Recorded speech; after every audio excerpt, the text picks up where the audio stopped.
দাঁড়িয়ে কোরআন তেলাওয়াত শুনছেন সারা রাত। সকালবেলা বলছে কি সুন্দর কোরআনের বাণী, রাতটা কোন দিক দিয়ে গেল আমি বুঝবারই পারি।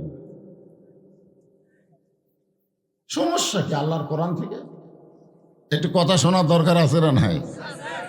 ফেরেশতা জিবরাইল বলবেন, ইয়া রাসূলুল্লাহ, আমি আপনার ছাত্র হবার চাই, আপনি ওস্তাদ হয়ে আমাকে সালামের শিক্ষা দেন। এবার আল্লাহর নবী বললেন, জিবরাইল তুমি কি গ্রামার জানো? গ্রামার আরবি বাংলা ইংরেজি হচ্ছে গ্রামার, বাংলাতে হচ্ছে ব্যাকরণ। তা হলো 1 বছর, তা কয় বছর?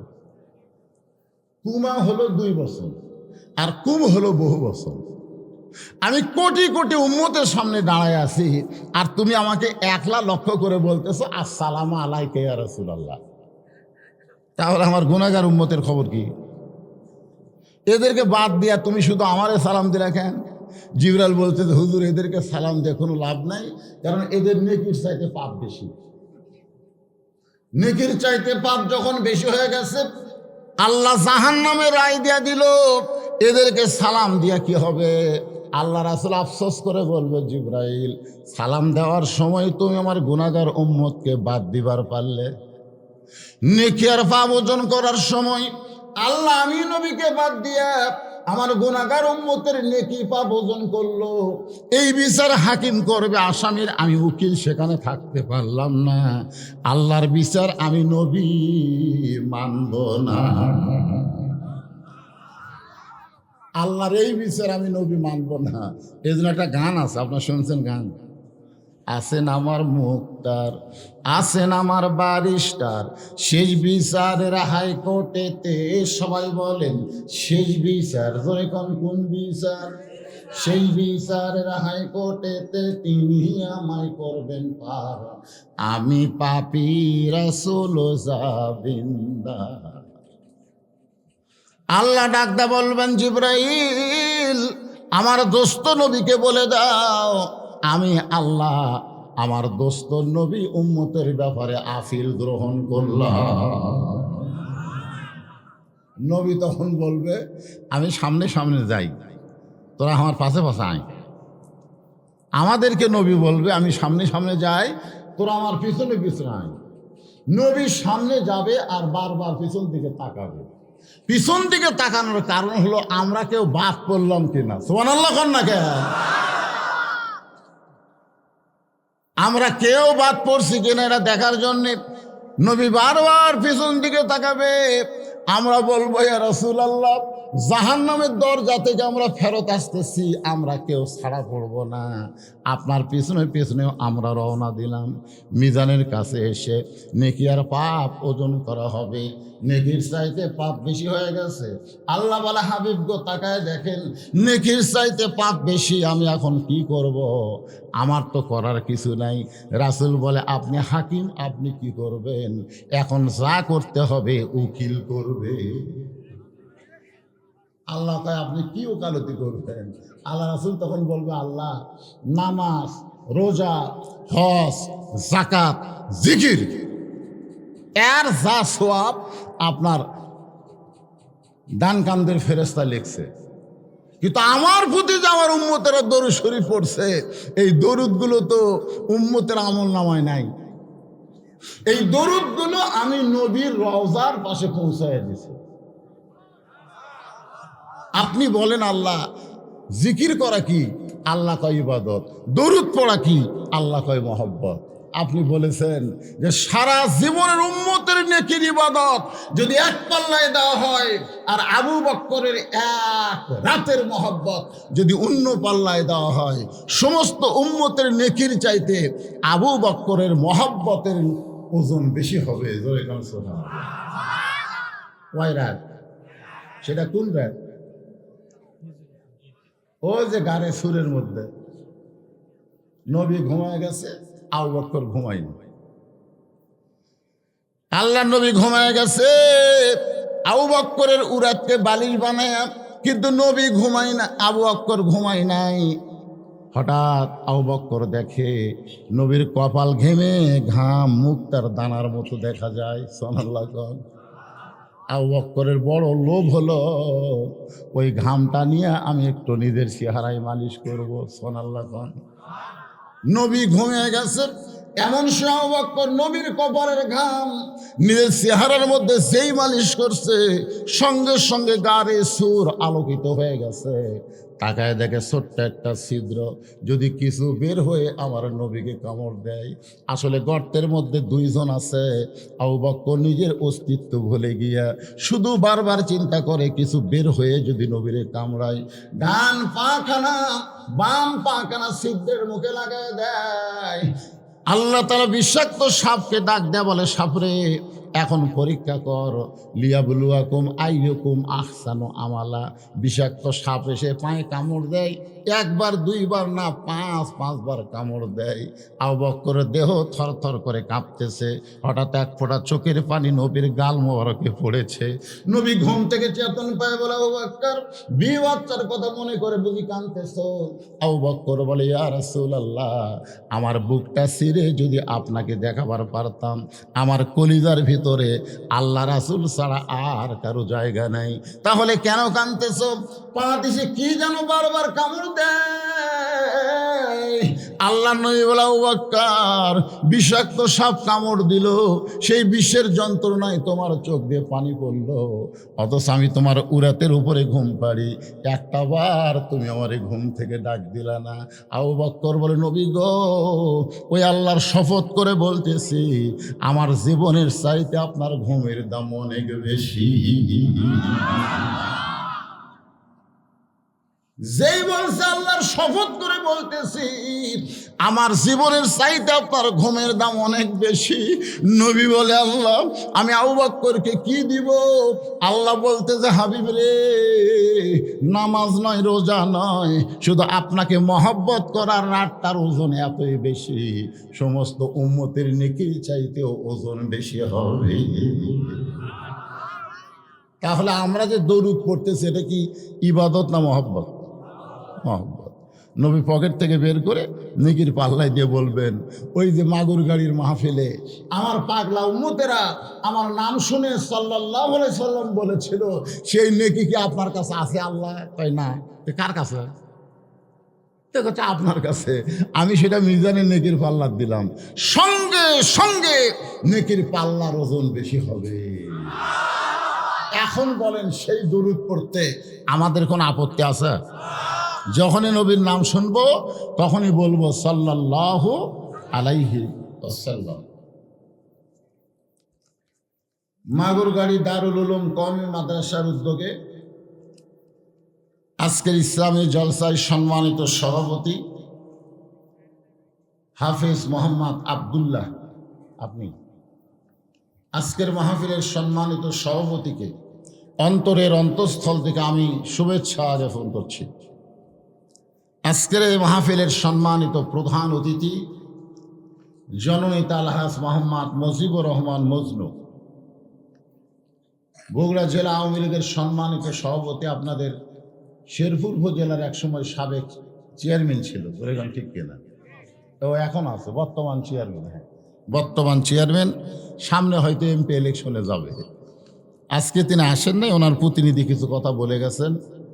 সম্মানিত বিশেষ অতিথিবৃন্দ, সকলকে এই অন্তরের অন্তঃস্থল থেকে আমি শুভেচ্ছা জ্ঞাপন করছি। সম্মানিত ওলামায়ে কেরাম, আপনাদের মাঝে মাঝে যে সমস্ত আলেম ওলামা বসে আছেন, মাগরিবের নামাজের পর থেকে এত রাত পর্যন্ত যিনারা কোরআন হাদিসের আলোকে গুরুত্বপূর্ণ আলোচনা করে আপনাদেরকে শোনালেন, আলেম সহ আজকের মাহফিলের বক্তাগণকে অন্তরের অন্তঃস্থল থেকে আমি শুভেচ্ছা জ্ঞাপন করছি। এই মুহূর্তে আমার সামনে যারা বসে আছেন, যিনাদেরকে আল্লাহ দয়া করে রহম করে আজকের এই জান্নাতের বাগানে কবুল করেছেন, আমি আমার অন্তরের অন্তঃস্থল থেকে আপনাদের সবাইকে শুভেচ্ছা জ্ঞাপন করছি। সম্মানিত মা বোনেরা, পর্দার অন্তরালে বসে বসে যারা আলোচনা শুনতেছেন, আমি তাদেরকে শ্রদ্ধা জ্ঞাপন করে এই মুহূর্তে জানতে চাচ্ছি, আপনারা সকলে কেমন আছেন? আলহামদুলিল্লাহ রব্বিল আলামিন। যে আল্লাহ দয়া করে রহম করে আরামের বাড়ি ঘুমকে বাদ দিয়া সাধারণ খেরের উপরে জান্নাতের বাগানে কবুল করেছেন, শারীরিক সুস্থতা সহকারে, খুশি না বেজার? তাহলে সকলেই বলবো রব্বানা লাকাল হামদ হামদান কাসীরান তাইয়িবান মুবারাকান ফীহি। আমি একটা আয়াতে কারিমা তেলাওয়াত করছি, খুব ছোট আয়াত, এর উপরে আজকের আলোচনা হবে। আয়াতটা হচ্ছে ইয়া আইয়ুহাল্লাযীনা আমানু, যারা আমাকে বিশ্বাস স্থাপন করেছো, আত্তাকুল্লাহ, আল্লাহর ভয় কলিজার মধ্যে রাখার জন্যে, অকুনু মাআস সাদিকিন, তোমরা সাদিকিনদের, সত্যবাদীদের তোমরা সাথী হও। এটা হলো আয়াতের বাংলা অর্থ। আমার কথা কি বুঝবার পারলেন? আয়াতের বাংলা অর্থ কি? যারা আমাকে বিশ্বাস স্থাপন করছো, ভয় করতে হবে কার? সবাই বলতেছেন না, ভয় করতে হবে কার? আল্লাহ ছাড়া অন্য কারো ভয় যদি কলিজার মধ্যে আসে, তাহলে বুঝতে হবে আপনার ঈমানের মধ্যে ভেজাল আছে। আর ভেজাল ঈমান নিয়ে আপনি মরবেন, কিন্তু মুসলমান হয়ে মরতে পারবেন না। মুসলমান হয়ে মরতে গেলে নির্ভেজাল ঈমান নিয়ে আমাদের দুনিয়া ছাড়া লাগবে। জোরের কথা ঠিক কিনা? সাহাবেরা প্রশ্ন করলো, ইয়া রাসূলুল্লাহ, এই ঈমান সম্পর্কে আমরা একটু জানবার চাই, যে ঈমানটাই সবচাইতে গুরুত্বপূর্ণ। সেই ঈমানটা কি? আল্লাহ রাসূল বললেন, ইকরার বিল লিসান, খুব খেয়াল করে শুনবেন, তাসদিকু বিল জানান, আমল বিল আরকান। এখানে রাসূল কয়টা কথা কইলেন? 3টা কথা কইছে। 1 নম্বর কথা হলো জবানে বলতে হবে লা ইলাহা ইল্লাল্লাহ। এবারে একটু জোরে বললে কি ক্ষতি হবে? লা ইলাহা ইল্লাল্লাহ, লা ইলাহা ইল্লাল্লাহ। একটু ঝাঁকি দিয়ে বলে, ঝাঁকি দিলে কলব পরিষ্কার হয়। বিশ্বাস যদি না হয় আলফুনা দরবারে যাবেন, ঝাঁকি কাক কয় এইভাবে, তাই না? লা ইলাহা ইল্লাল্লাহ মানে এর থেকে মাথা নিয়ে এসে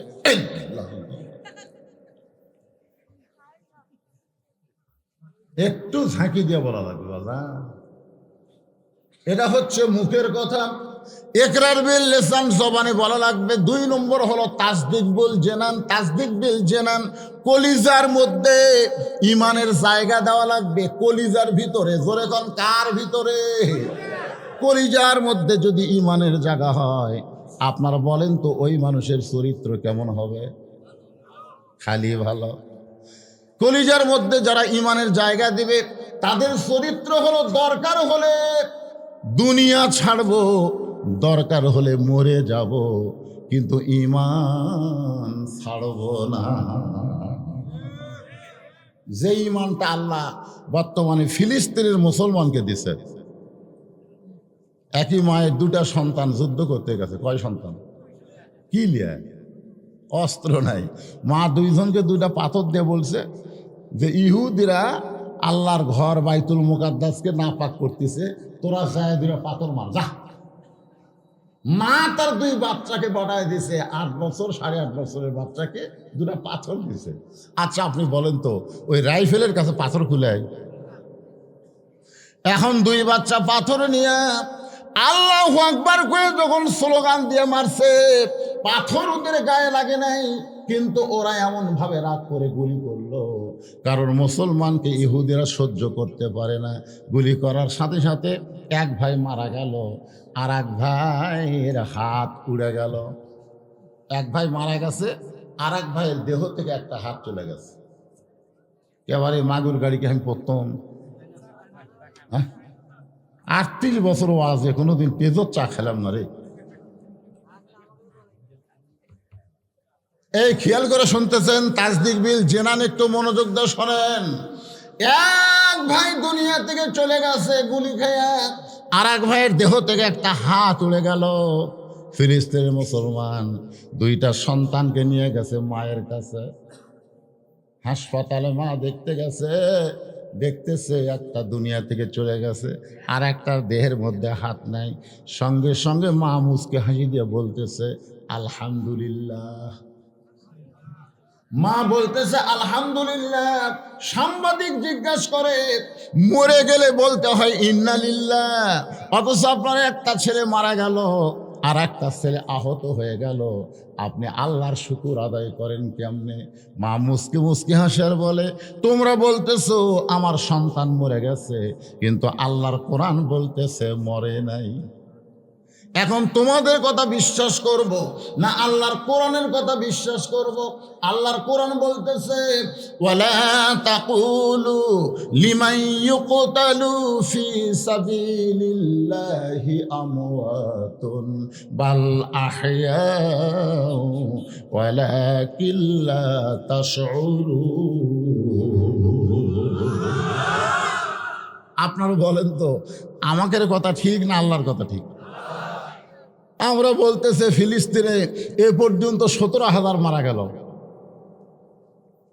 প্রত্যেকটা মানুষ একই কথা বলতেছে, এ পর্যন্ত ফিলিস্তিনে 17,000 মারা গেল। আল্লাহ বলতেছে একটাও মরে নাই।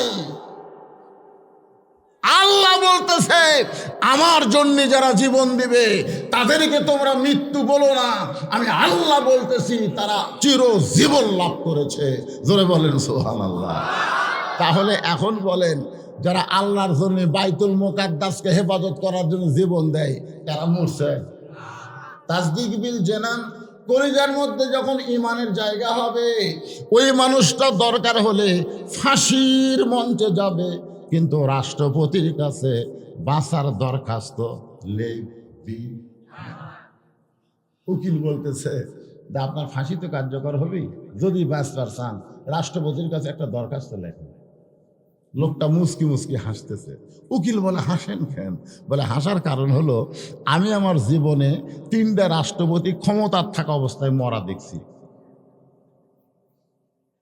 তুমি যে বলতেছো রাষ্ট্রপতির কাছে দরখাস্ত লেখেন, এরকম 3টা রাষ্ট্রপতি খালি মরাই দেখছি রে। একটা হলো বঙ্গবন্ধু শেখ মুজিবুর রহমান, একটা হলো জিয়াউর রহমান, একটা জিল্লুর রহমান। যারা ক্ষমতা থাকতেই মরে যায় তাদের কাছে কোনো ইমানদার জীবন ভিক্ষা চাবে না। জীবন ভিক্ষা দেওয়ার মালিক হচ্ছে আমার আল্লাহ। এর নাম হলো তাসদিক বিল জানান। কলিজার মধ্যে যখন ঈমান ঢুকবে ওই মানুষটা কোনোদিন বাতিলের সঙ্গে আপোষ করবে না, বরং সত্যের পরে লড়াই করে জীবন দিবে। ধরে কোন কথা ঠিক না? এরপরে আল্লাহ রাসূল বললেন আমল বিল আরকান, আমলের মাধ্যমে প্রকাশ করা লাগবে। রে যুবকেরা, এই যুবকগুলা যারা তোমরা ওয়াজ শুনতেছ, আমি তোমাদেরকে বলতেছি তোমরা বলো তো ঈমান গ্রহণ করার পরে ঈমানকে রক্ষা করার জন্য যত আমল আছে তার মধ্যে 1 নম্বর আমলের নাম কি?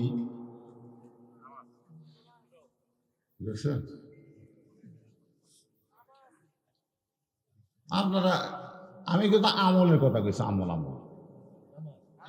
এই যে সভাপতি সাহেব এতক্ষণ পর বলতেছে না, আপনারাও কছেন কিন্তু আমার কানত আসেনি, আমি একটু ঠসা হয়ে গেছি পারে। মনু করলে হবি, মনু করলে হবি।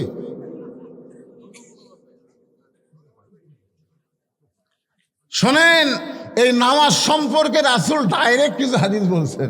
কতগুলো হাদিস আছে অ্যাঙ্গেলে, কতগুলো হচ্ছে ডাইরেক্ট। আল্লাহ রাসূল ডাইরেক্ট বলেছেন যুবকেরা শোনো, যারা মাগরিব এশার নামাজ না পড়া ওয়াজ শুনতেছে একটু ভালো করে শোনো। মাগরিবও পড়েনি, এশাও পড়েনি, এরা ফজরও পড়বি না। এরকম কিছু আছে না নাই? জোরে গান আছে না নাই? আমি তাদেরকে বলতেছি বাবান শোনো, ঈমান ও আমল বিল আরকান, আমলের মাধ্যমে প্রকাশ করা লাগবে। 1 নম্বর আমল হচ্ছে লা সালাতা লা ঈমানা, যার নামাজ নাই তার ঈমান নাই। লা সালাতা লা দীনা, যার নামাজ নাই তার কোনো ধর্মই নাই। বাইনাল আবদি ওয়াল কুফরি তরকুস সালাত, বান্দা আর কাফেরের মধ্যে পৃথক করার জিনিস তার নামই হলো নামাজ। তাহলে এখন আপনারা বলেন এই ঈমানকে রক্ষা করার জন্য আমাদের নামাজের দরকার আছে না নাই? আপনারা বলেন তো নামাজ পড়লে কি হবে? এই নামাজ পড়লে কি হবে? এই যে পেছন থেকে একজন বলতেছে বর্তমান প্রধানমন্ত্রী 564টা মসজিদ বানাচ্ছে।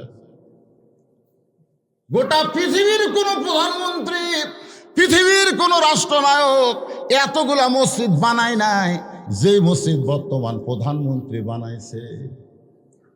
কিছুই করে না। সুবহানাল্লাহটা পাওয়া যায় না, এই সুবহানাল্লাহ পাওয়া যায় না। কি আমাদের প্রধানমন্ত্রী কি 500টা সিনেমা হল বানাছে? কি বানাছে? সে কি মসজিদ রে?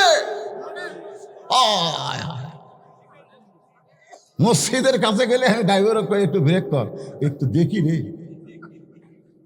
আল্লাহ আল্লাহ, এমন একটা দেশে আমাদের বসবাস, যেই দেশের প্রধানমন্ত্রী 564টা মসজিদ বানাইছে। এক একটা মসজিদ বানাতে 20 কোটি টাকা করে খরচ হয়েছে। কিন্তু এখানে আবার কিন্তু আছে, কিন্তু হলো মুসল্লি নাই। এই জন্য আল্লাহ কোরআনে বলেছে, আল্লাযীনা ইম্মাক্কান্নাহুম ফিল আরদ, জমিনের মধ্যে কাউকে যখন প্রধানমন্ত্রী বানানো হবে, কেউ যখন ক্ষমতার চেয়ারে বসবে, তার উপর পদ্মা সেতু নির্মাণ করা, বাল্য বিয়ে বন্ধ করা, মাদকমুক্ত সমাজ গঠন করা, রাস্তার উপর ওভারব্রিজ করা, এইগুলা কাজ হলেও 1 নম্বর কাজ না। 1 নম্বর কাজ হলো আকামুস সালাত, নামাজ কায়েম করা। জোরে গান কথা ঠিক না? আজকে যদি বাংলার সরকার নামাজ কায়েম করতো, আমাদের যুবকেরা এই মোবাইলের অশ্লীল ছবি দেখতো, দেখবার গেলে নামাজ সামনে এসে দাঁড়াতো।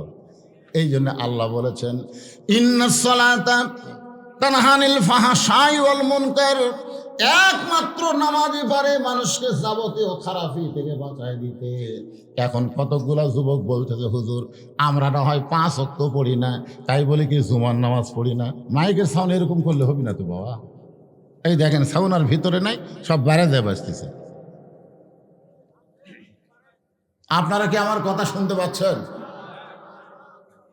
এই যেরকম আগে ছিল ওটাই দাও। কারো কথা শোনার সাউন্ড অন্যদিকে করো না, যেটা আছে। বক্তার কথা শোনা মাইক চলান লাগি বাবান,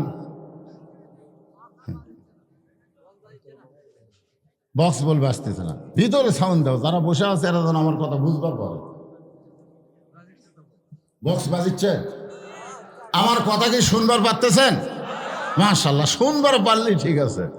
কতগুলো যুবক বলতো যে হুজুর আমরা না হয় 5 ওয়াক্ত পড়ি না, তাই বলে কি জুম না পড়ি না। এই শোনেন, যারা 5 ওয়াক্ত পড়েন না, শুধু জুমার নামাজ পড়েন, হাসরের ময়দানে রহমানুর রহিম আল্লাহর মতো দয়া কারো আছে? আল্লাহ রহমানুর রহিম বলবেন, যারা 5 ওয়াক্ত নামাজ পড়ো নাই, শুধু জুমার নামাজ পড়েছো, আমি আল্লাহ তাদেরকে জান্নাত দিয়া দিলাম। দেখছেন কি জোরে সুবহানাল্লাহ বলেন।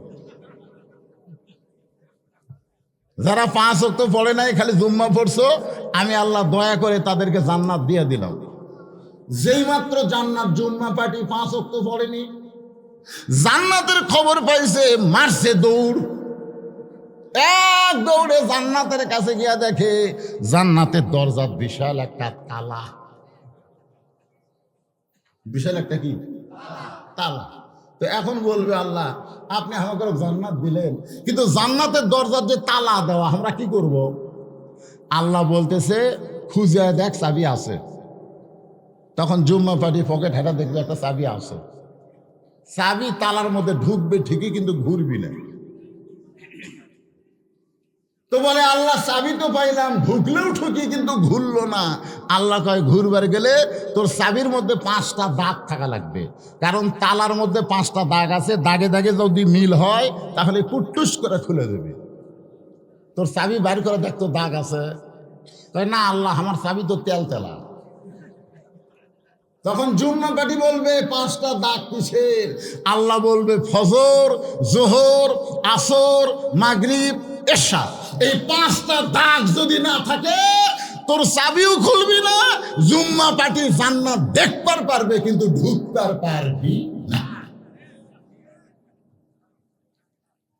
তাহলে কি হলো?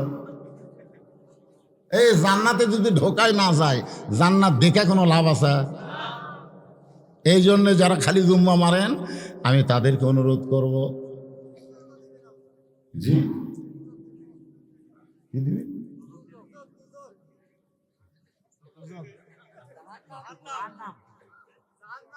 জাহান্নামের কথা পরে, মুসলমানকে জাহান্নাম দেবে। আল্লাহ রাসূল এমনও কথা বলেছে, মান কালা লা ইলাহা ইল্লাল্লাহু ফাদাখালাল জান্নাত। একবার যদি কেউ লা ইলাহা ইল্লাল্লাহ পড়ে, সে জান্নাতের মধ্যে প্রবেশ করবে। মুসলমানেরা জাহান্নামের কথা শুনবে কেন?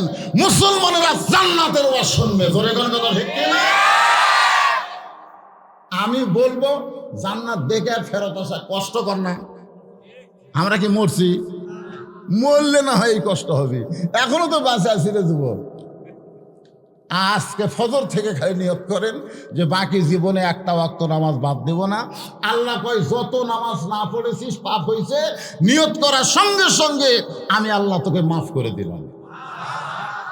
তাহলে কারা কারা মাগরিব এশার নামাজ পড়েননি হাত তোলেন, এটা আমি বলবো না। কারা কারা মাগরিব এশা পড়েননি হাত তোলেন, এটা বলবো না। এই হাত তুলছে কেন? কারা কারা মাগরিব এশা পড়েননি হাত তোলেন, আমি বলবো না। কিন্তু কারা কারা ফজরের নামাজ পড়বেন না একটু হাত তোলেন। কারা কারা ফজরের নামাজ পড়বেন না হাত তোলেন তো দেখি। একজনও নাই। আমলের মধ্যে 1 নম্বর আমল হলো নামাজ। এই নামাজটা হলো পুরুষের 1 নম্বর আমল। কিন্তু আমার মা বোনেরা যারা পর্দায় বসে আছে, এদের 1 নম্বর আমল কিন্তু নামাজ না। নেক আমলের নাম হলো পর্দা। এই আমার মায়েরা শোনেন, পুরুষের জন্য 1 নম্বর নেক আমলের নাম কি? এ সবাই জোরে করে 1 নম্বর নেক আমলের নাম কি? আর নারীদের জন্য 1 নম্বর নেক আমলের নাম হলো পর্দা। আমার মায়েরা শোনেন, একটু মনোযোগ দিয়ে শুনবেন। এই পর্দা জিনিসটা এটা কোনো বক্তার ওয়াজ না। পর্দা হলো আল্লাহর কোরআনের আইন। আল্লাহ কোরআনে বললেন, অকরনা ফি বুয়ুতিকুন্না ওয়ালা তাবাররাজনা তাবাররুজাল জাহিলিয়াতিল উলা।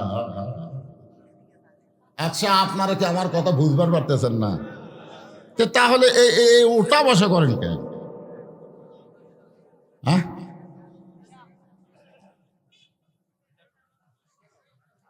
কোরআনের মাহফিলে বেহেশতের টুকরার ভিতরে বসে উঠে যাওয়া, সে নিজে উঠতেছে না শয়তানও ঘাড় ধরে তুলতেছে?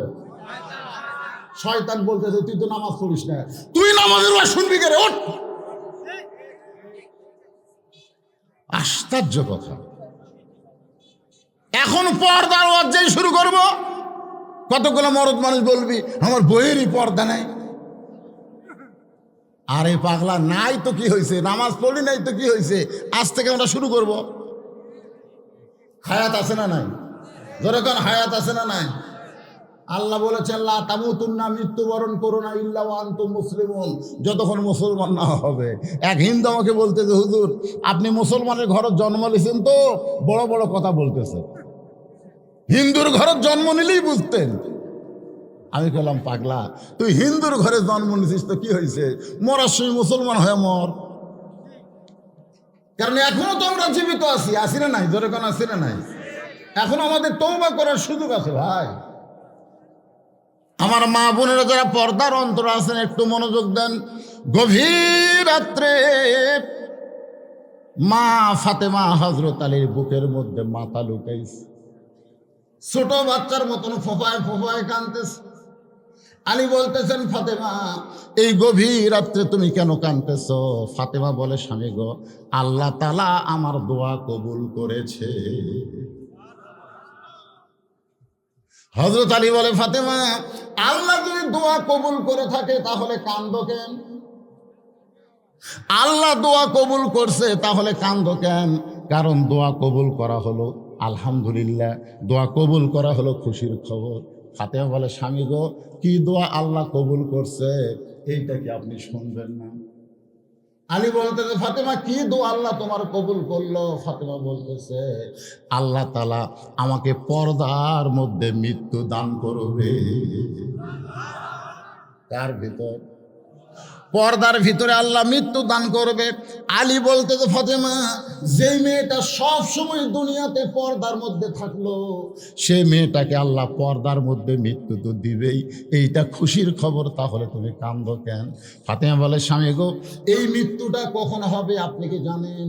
আলী বলতে তো ফাতেমা, মৃত্যুর খবর একমাত্র আল্লাহ ছাড়া দুনিয়ার কেউ বলতে পারবে না। আপনারা বলেন তো, মরার খবর আল্লাহ ছাড়া কেউ জানে? আমি নিজের চোখে দেখছি গোবিন্দগঞ্জে, আমার সামনে এক মোটর সাইকেলওয়ালা খালি এইরকম এইরকম এইরকম করে গাড়ি চালায়, মানে সোজা চলাই না, মানে গাড়ির আবার কি জানেন, যেটি বসে সেটা হলো দোপা, আর পিছন দিকে সিট হলো উঁচে। আমি এক মেয়ের বাপকে বললাম, কে ভাই, জামাইকে এরকম গাড়ি কিনে দিচ্ছেন কেন? একটা বেয়া সাইজ গাড়ি। আমাকে হুজুর কিনে দেওয়ার কারণ হলো, আমার মেয়ে থাকবে উঁচে, আর ওই আমার টাকালে গাড়ি কিনছে, ই থাকবে নিচে, এই জন্য সিটের কাছে দোপা, দোপার মধ্যে আমার জামাই বসবে, আর আমার মেয়ে পিছন দিকে উঁচিয়াত বসে আর ঘাড়ের উপর হাত দিয়ে বেড়াবে। আমার টাকা নিয়ে হুন্ডা লিব, আর তুই উঁচিয়াত বসবো। ইয়ং ছেলে হুন্ডা চালাইতেছে এরকম এরকম করে, হঠাৎ একটা ভুটভুটির সাথে বাজে যায়, ঘুরে চলে যাচ্ছে, এক ট্রাক ওর উপর দেখা যায়, নিজের চোখে দেখা। ওই জানেই না যে এই জায়গায় ওর মৃত্যু আছে। আমরা কি জানি কখন আমরা মরবো? এটা কি আমরা জানি? যদি না জানি তাহলে কে কখন মরবে? হযরত আলী বলতেছে, ফাতেমা, এটা কেউ বলতে পারে না। ফাতেমা বলতেছে, স্বামী গো, যদি আল্লাহ আমাকে জানাই, যদি আল্লাহ আমাকে জানাই, আমার আল্লাহ পাক আমারে জানাইছে আজকে গভীর রাত্রে ফাতেমার মৃত্যু হবে, যেই বলছে আজকে গভীর রাত্রে ফাতেমার মৃত্যু হবে, গাছের গোড়া কাটলে গাছটা যেমন ঠাস করে পড়ে যায়, হযরত আলী তেমনি পড়ে গেলেন ঘরের মাঝায়। মা ফাতেমা মুস্কি মুস্কি হাসতেছে, যিনি গভীর রাত্রে মৃত্যুবরণ করবেন তিনি হাসতেছে, আর মৃত্যুর খবর শুনে হযরত আলী কাঁদতেছে। মা ফাতেমা নিজের স্বামীর মাথাটা উরাতের উপরে নিয়ে কপালে একটা চুমা খায়। ওগো স্বামী, আপনি হলেন আসাদুল্লাহিল গালিব, আপনি হলেন আনা মাদিনাতুল ইলমি ওয়া আলিউ বাবুহা। আল্লাহ রাসূল বলেছেন, আমি হচ্ছি এলেমের শহর, আর আলী হচ্ছেন তার দরওয়াজা। জোরে গান না সুবহানাল্লাহ। আর আপনি কি আসাদুল্লাহিল গালিব? আপনি দুনিয়ার সবচাইতে বড় জ্ঞানী, দুনিয়ার সবচাইতে বড় বীর। আমার মৃত্যুর খবর শুনে আপনি যদি এভাবে দুর্বল হয়ে যান, তাহলে আমি মরে যাওয়ার পর আমার 3টা চাওয়াকে পুরা করবে। আলী কান্দের বলে, ফাতেমা, দুনিয়ার জীবনে গরিব ছিলাম বলে তুমি কিছুই চাইলা না, মরার পরে তুমি কি চাইবা ফাতেমা? ফাতেমা বলে, 1 নম্বর চাওয়া হলো পর্দার মধ্যে রাতের বেলা আমার মৃত্যু হবে, পর্দার ভিতরেই আমাকে দাফন করা লাগবে। আমার মায়েরা বোনেরা যারা পর্দার অন্তরে আছেন, একটু মনোযোগ দিয়ে শোনেন, পর্দা কারে কয়? আমাদের বাংলাদেশে মেয়ে মানুষ মরে গেলে 5 কাপড়, করে কোন কয় কাপড়? আমার এলাকার এক মেয়ে মানুষ ভাই চেয়ারম্যানে দাঁড়াচ্ছে, যাকে পাচ্ছে তাকে ধরে বলতেছে, ভাই ও ভাই ও ভাই আমাকে একটা ভোট দিও ভাই। যাক পাচ্ছে তাকে ভোট দিছে। ওই মেয়েটা আমার দিকে যখন ভোট চাওয়ার আশায় আসতেছে, আমি ভয়ে পারছি দৌড়ে, কারণ ওর অভ্যাস ভালো না, তো হাত লিয়ে বুকুর ঠেকায়, ওয়াদা করেন একটা ভোট দিবেন কেনা। আমি চিন্তা করলাম, এই তো খুব খারাপ। প্রত্যেকটা মরদ মানুষের ধরে বুকুর হাত থেকে কয় ওয়াদা করেন দিবেন কেনা, ওই ভয়ের ঠেলা কয় দিন। আমি ওই মেয়েটার স্বামীর কাছে গেলাম, স্বামীর কাছে গিয়ে বললাম, ভাই আপনার বউ যদি মরে আপনি কয় কাপড় দিবেন? আর স্বামী তো আমার চোখ আল করে বলতেছে, হুজুর আপনি আলে মানুষ, আপনি জানেন না মেয়ে মানুষ মরলে কয় কাপড় দেয়, আপনি জানেন না? আমি বললাম, জানি ভাই রে, কিন্তু আপনার বউ মরলে কয়টা দেবেন? কয় সবাই যা দেয় আমিও তাই দেব। আমি ওর স্বামীকে বললাম, আপনি বলেন তো, মেয়েরা মরলে 5 কাপড়, পুরুষ মরলে 3 কাপড়, এটা কারণ কি? ওর স্বামী বলতেছে, আগে থেকে হয়ে আসতেছে। মানে আগে থেকে হয়ে আসতেছে, এরকম বাজে কথা বললে তো হবে না। এটা বুঝতে হবে, মরার পরে যদি মেয়েদের 5 কাপড় দেয়, তাহলে দুনিয়াতে মেয়েদের 5 কাপড়ের কম কাপড় পরা যাবে না। জোরে কথা ঠিক কিনা? খালি 5 কাপড় দেয়। যেই খাটনিতে মেয়ে মানুষের লাশ রাখে, সে খাটনি পর্যন্ত ওর চাদর দিয়ে ঢেকে থয়। সবাই বলে মেয়ে মানুষের লাশ দেখা জায়েজ নাই। মেয়ে মানুষের জেতা দেখা জায়েজ আছে, কিন্তু লাশ দেখা জায়েজ নাই। আমার মায়েরা শোনেন পর্দার ওয়াজ। এরপর আমি চলে আসবো আপনাদের সামনে, অকুনু মা'আস সাদিকিন, সত্যবাদীদের সাথে হওয়া লাগবে, সত্যবাদীদের দল করা লাগবে। এ কথা আল্লাহর কোরআনে আছে না নাই? তবে মা বোনদের পর্দার কথা বাদ দিলে আমাদের সমাজ ধ্বংস হয়ে যাবে। আজকে অধিকাংশই মেয়েরা দেখবেন সিজার করে। জোরে কোন কি করে? আমি এক মেয়েকে বললাম, কেমন আপনি যে সিজার করলেন, মেয়ে ডাক্তার না মরদ ডাক্তার? তো কই হুজুর ওইগুলো কে দেখে, পেট কাটা সন্তান বার করছি, এটাই হলো আসল কথা। আপনারা খেয়াল করে দেখবেন, বাংলাদেশের যারা বড় বড় ডাক্তার, তাদের বউ কোনোদিন সিজার করেনি। বিশ্বাস না হয় শেরপুরে যদি বড় ডাক্তার থাকে খোঁজ দেবেন, বাংলাদেশের ডাক্তারের বউয়ের সিজার লাগে না। কারণ ডাক্তার জানে সিজার করলে মায়েরও ক্ষতি, সন্তানেরও ক্ষতি। আজকে যেগুলো সন্তান সিজার করা, এরা মোবাইল ছাড়া ভাত খায় না। দেখবেন সিজার করা বাচ্চারা মোবাইল চালু না করে দিলে ভাত খাবে না। এই যে সিজার করে না ডাক্তারের বউ, মৌলবীর বাড়িতে কোনোদিন মিলাদ হবে না। আপনি খেয়াল করে দেখবেন, যারা মৌলানা তাদের বাড়িতে কোনোদিন মিলাদ হয় না। আর একটা জিনিস খেয়াল করবেন, পীরের বউ কোনোদিন মুরিদ হয় না। এই 3টা জিনিস আপনারা খেয়াল করবেন। ডাক্তারের বউয়ের সিজার লাগে না, মৌলবীর বাড়িতে মিলাদ হয় না, আর পীরের বউ মুরিদ হয় না। কারণ পীরের বউ জানে আমার পীর হলো 1 নম্বর লুচ্চা, মাঝে মধ্যে মুরিদের বইয়ের দিকে চোখ মারে, এই শালার হাতে মুরিদ কে হবে গন্ধ। অথচ আল্লাহর নবীর হাতে সর্বপ্রথম যিনি ঈমান গ্রহণ করেছেন, তিনি হলেন রাসূলের বউ। জোরে কোন সুবহানাল্লাহ। বুঝতেছেন? এই জন্য কোনো পীর তীর ধরা চলবে না, ধরতে হবে আল্লাহ রাসূলকে। লাকাদ কানা লাকুম ফি রাসূলিল্লাহি উসওয়াতুন হাসানাহ। ভাইজান একটু মনোযোগ দিয়ে শুনবেন। মা ফাতেমা বলে, স্বামী গো, আল্লাহ তাআলা আমাকে জানায় দিছে আজকে গভীর রাতে আমার মৃত্যু হবে। আমি মরে গেলে আমার 3টা চাওয়া আপনাকে পুরা করা লাগবে। জোরে কোন কয় চাওয়া? 1 নম্বর চাওয়া হলো পর্দার মধ্যে মৃত্যুবরণ করব, পর্দার মধ্যে আমাকে দাফন করা লাগবে। আমার 2 নম্বর চাওয়া হলো আমার জন্য কোনো জানাজার ব্যবস্থা করবেন না। আমি মরে যাওয়ার পর মাইকিং করবেন, জনগণকে বলবেন আমার বউ মারা গেছে, জানাজা হবে জোহরের নামাজের পরে, এরকম কোনো মিছিল করবেন না। আলী বলে, ফাতেমা তুমি নবীর কলিজার টুকরা, তোমার মৃত্যুর খবর শুনলে লক্ষ মানুষ তোমার জানাজায় দোয়া করবে, তুমি কি চাও না তোমার দোয়া করুক? ফাতেমা বলে, কি হবে? কোটি মানুষ যদি বলে ফাতেমা ভালো, আর আপনি যদি বলেন ফাতেমা ভালো না, ওই লক্ষ মানুষের জানাজা দিয়া ফাতেমার কোনো লাভ হবে না। আর দুনিয়ার সব মানুষ যদি বলে ফাতেমা খারাপ, আর শুধু আপনি বলেন আমার ফাতেমা ভালো, এক স্বামীর সার্টিফিকেটে ফাতেমার জন্য 8টা জান্নাতের দরজা আল্লাহ খুলে দিল। আমার 3 নম্বর চাওয়া হলো আমার লাশটা কিন্তু খাটনিতে তুলবেন না। আমার লাশটা খাটনিতে তুলবেন না। কেন তুলবেন না? কারণ ফাতেমার দেহের ওজন এটা দুনিয়ার কোনো পরপুরুষ যেন বুঝবার না পারে। আপনারা বলেন তো, একজন মানুষ যখন খাটনিতে চড়ে তখন 4 জন মানুষ সেই খাটনি কান্দে নেওয়া লাগে। ধরে কান কয়জন? আমি হিসাব করে দেখলাম এই মুহূর্তে 4 জন কান্দে নেওয়ার লোক দুনিয়াতে নাই। যদি আমার বাবা থাকতো দুনিয়ায়, মরা মেয়ের লাশের খাটনি বাবা কান্দে নিবার পারত। যদি আমার হাসান হোসেন বড় হইতো, মায়ের লাশের খাটনি কান্দে নিবার পারত। কিন্তু 6 মাস আগে আমার বাবা দুনিয়া থেকে বিদায় হয়ে গেছে, আর এত ছোট হাসান হোসাইন মায়ের লাশের খাটনি কান্দে নিবার পারবে না। আপনি শুধু একাই আমারে কান্দে করে নিয়ে জান্নাতুল বাকির পূর্ব কোণায় আমাকে দাফন করবেন।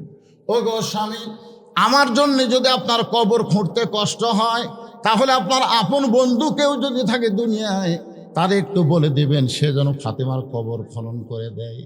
গভীর রাত্রে হযরত আলী আবু যর গিফারির জানলার কাছে ছোট বাচ্চার মতন ফুফায় ফুফায় কাঁদতেছে। আবু যর গিফারি চমকে গেল, এই গভীর রাত্রে এমন করে আমার জানলায় কে কান্দে?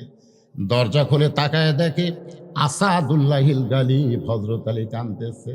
আবু যর গিফারি বলে, আলী রে, জীবনে বহু যুদ্ধ তোমার সঙ্গে করেছি, কোন যুদ্ধে তোমাকে পরাজিত হতে আমি দেখি নাই। আজকে গভীর রাত্রে তোমার এমন কি হলো? আমার জানলার পাশে তুমি কেন কাঁদতেছ? আবু যর গিফারি বলে, আলী বলতেছে, আবু যর, একজন পর্দানিশী রাতের বেলায় মৃত্যুবরণ করবে, এ রাতের বেলায় তাকে দাফন করা লাগবে, যা যা একটা কবর কর। আবু যর, চিন্তা করিস না, যে জায়গায় কবর করবি ওই জায়গায় একটা বাতি জ্বলতেছে, যেই বাতির কোনো তার নাই, যেই বাতির কোনো সুইচ নাই, বিনা তারে বিনা সুইচে আমার আল্লাহ তাআলা অটোমেটিক ভাবে জ্বালায়া দিছে। সুবহানাল্লাহ। আপনারা মনে করতেছেন যে কবরে কোনো দরজা নাই, জানলা নাই, কবরে কোনো বালিশ নাই, খেতা নাই, অন্ধকার কবরে কেমনে থাকবো? আপনি যদি কবরের পাথেও জোগাড় করেও যে একটা গান নাই, কিন্তু যেদিন ডাক পড়িবে কবর মাঝে যাইতে, জোগাড় কিছু করছো বন্ধু, জোগাড় কিছু করছো বন্ধু, তার মাঝে বিছাইতে। সবাই বলেন ডানে কবর বামে কবর। কে ভাই এ কথা কি মিথ্যা কথা? আপনাকে গোরস্থান জাননি, গোরস্থানত জাননি? ডানে কবর বামে কবর, নিচে কবর আছে যে, উপর দিকে চাইয়া দেখো, উপর দিকে চাইয়া দেখো, বাঁশের ছাউনি দিছে কে, এমন আজব দিবে রে ভাই। যুবকেরা রে, এমন আজব দিবে রে ভাই, কবরের ওই মাটিতে গলা ফেটে রক্ত ঝরবে চিৎকারের ওই চোটেতে। আবু যর গিফারি কোদাল নিয়ে গভীর রাত্রে জান্নাতুল বাকি ওই সবুজ রঙের বাতি রে, যেই বাতির কোনো তার নাই, কোনো সুইচ নাই, বিনা তারে বিনা সুইচে আল্লাহ তাআলা অটোমেটিক জ্বলায়া দিছে।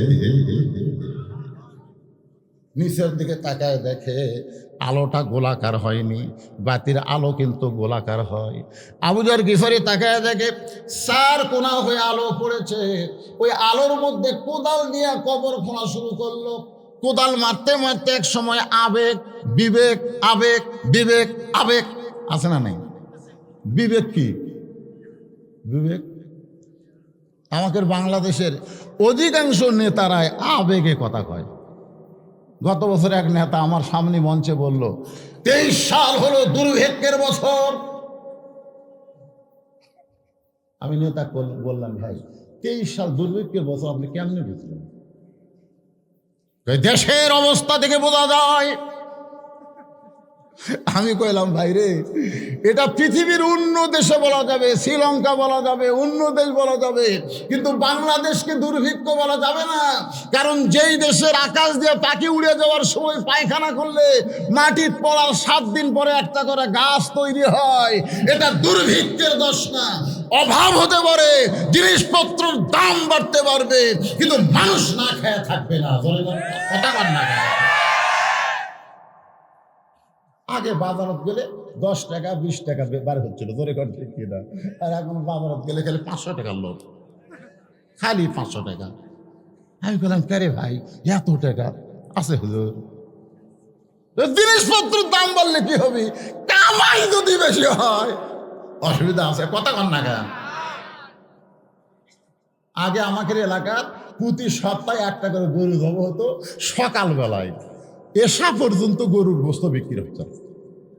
পরে কষাই বাড়ি বাড়ি যায়, কয় ভাই কার বাড়ি ফিরি দাও রে, আজকে গোস্ত বাড়ছে ভাই, বেচা হয়নি ভাই।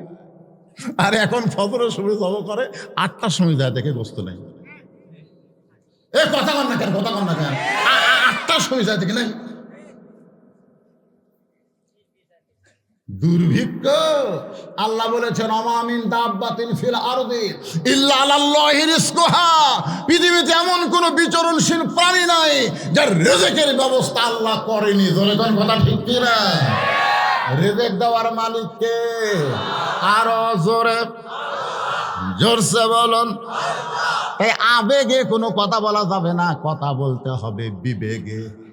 আপনারা আবেগে না বিবেকে? হ্যাঁ, বিবেক নিয়ে কথা বলতে হবে।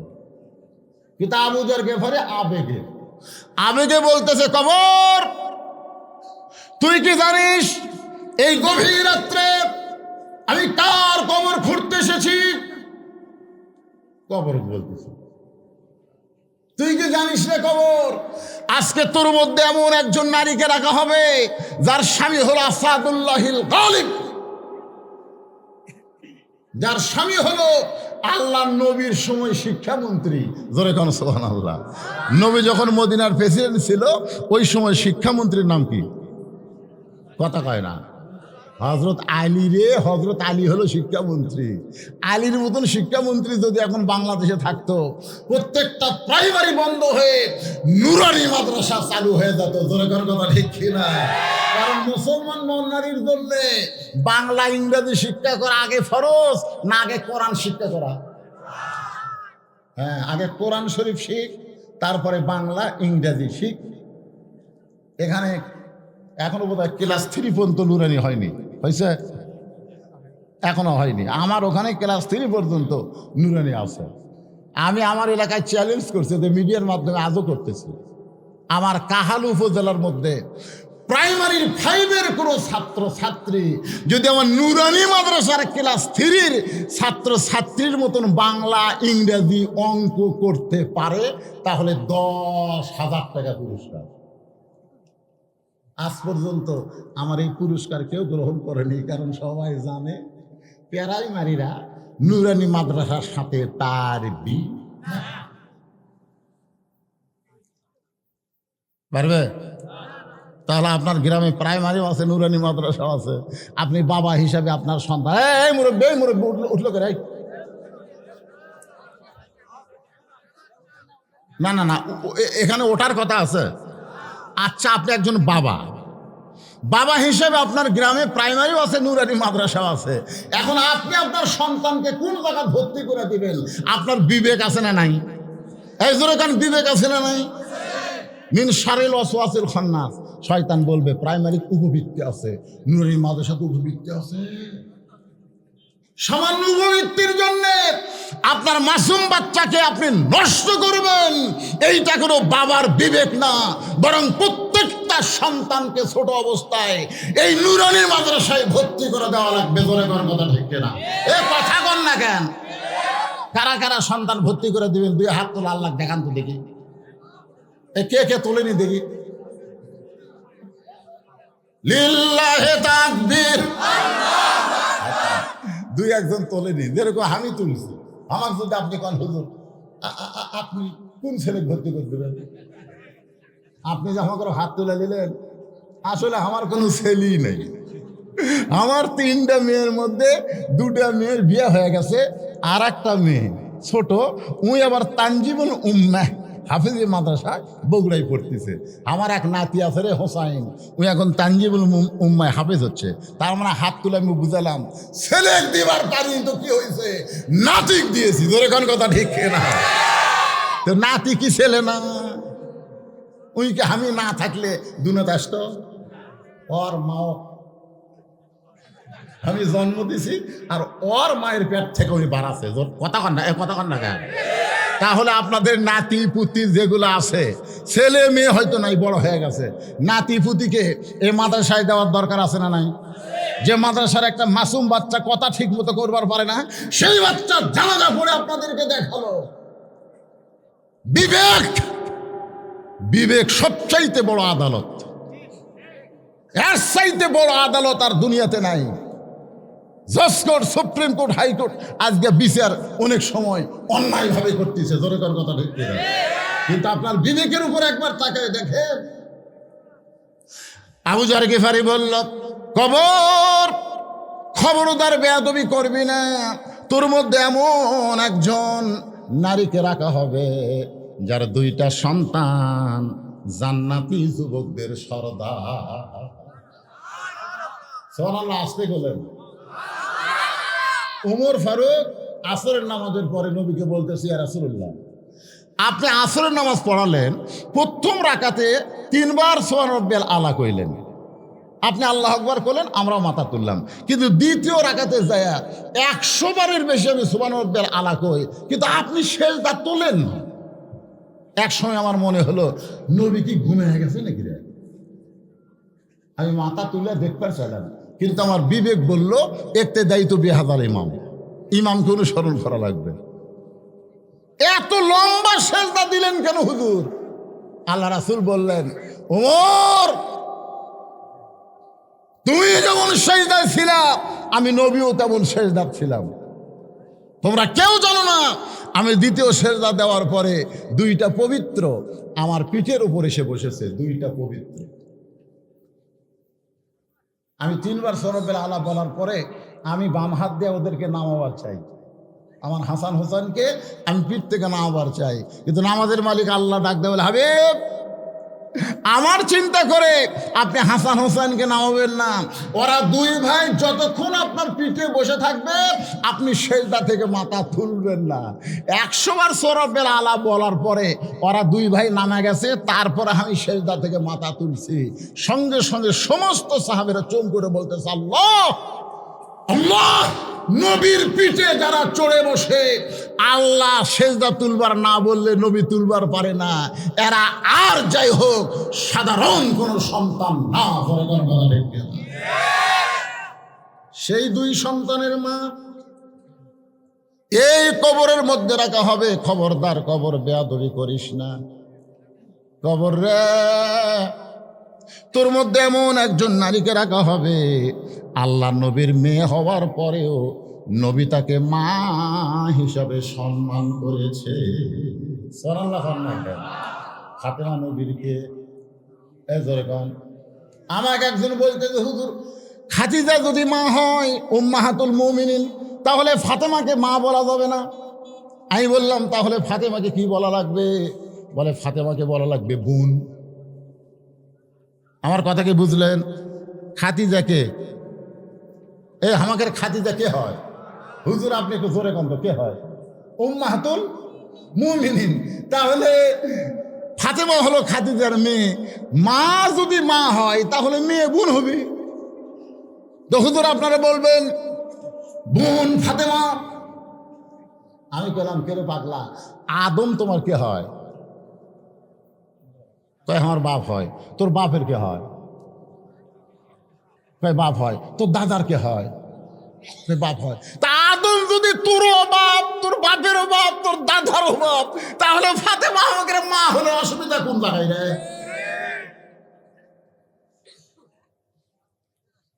নবীর মেয়ে ফাতেমা, নবী তাকে সম্মান দিয়ে মা বলে দিয়ে সম্মান করেছে, সেই মেয়েকে আজকে কবরের মধ্যে রাখা হবে। খবরদার কবর বেয়াদবি করিস না। খবরদার কবর বেয়াদবি করিস না। এই কথা বলে আবার যখন কোদাল মারতে চায়, এমন সময় কবরের ভিতর থেকে একটা আওয়াজ আসতে, আবু যর, এই কবরকে সাবধান না করে বরং যারা কবরের মধ্যে আসবে তাদেরকে সাবধান করো। এই কবরকে সাবধান না করে বরং যারা কবরের মধ্যে আসবে তাদেরকে সাবধান করো। আমি আপনাদের বুঝানোর জন্য বলতেছি ভাইজান, হযরত আলী গভীর রাত্রে ফাতেমাকে কবর দেওয়ার জন্য নিয়ে গেছে। কবরে দাফন করার পরে আল্লাহর কাছে বলতেছে, আল্লাহ এই ফাতেমাকে তুমি কবুল করো, এই ফাতেমাকে তুমি কবুল করো। এই দোয়া করার পরে তাকায় দেখে সামনে কয়েকটা পুরাতন কবর দেখা যায়। এইমাত্র ফাতেমার কবর দিল, সেই নতুন কবর আর দেখা যায় না। আলী চিল্লায় বলে, ফাতেমার কবর, ফাতেমার কবর। কে যেন ডাক দেয় বলে, আলী রে, কিয়ামত পর্যন্ত যদি হায়াত পাও আর জান্নাতুল বাকির মধ্যে যদি দৌড়াও, ফাতেমার নতুন কবর আর তুমি দেখতে পাবা না। ফাতেমা পর্দানিশি, আমি আল্লাহ জোহরা ডিগ্রি দিয়া ফাতেমার কবরটাকে কিয়ামত পর্যন্ত পর্দা করে দিয়েছি। তাহলে আমার মায়েদের জন্য সেই ফাতেমার পর্দা গ্রহণ করার দরকার আছে না নাই? পুরুষ মানুষের জন্য 1 নম্বর নেক আমলের নাম কি? আরো জোরে কোন? আর মেয়েদের জন্য 1 নম্বর হলো পর্দা। আমল বিল আরকানের উপর ওয়াজ করার পরে এবার চলে আসেন, আল্লাহ বলতেছেন আত্তাকুল্লাহ, ভয় করতে হবে কার? অকুনু মা'আস সাদিকিন।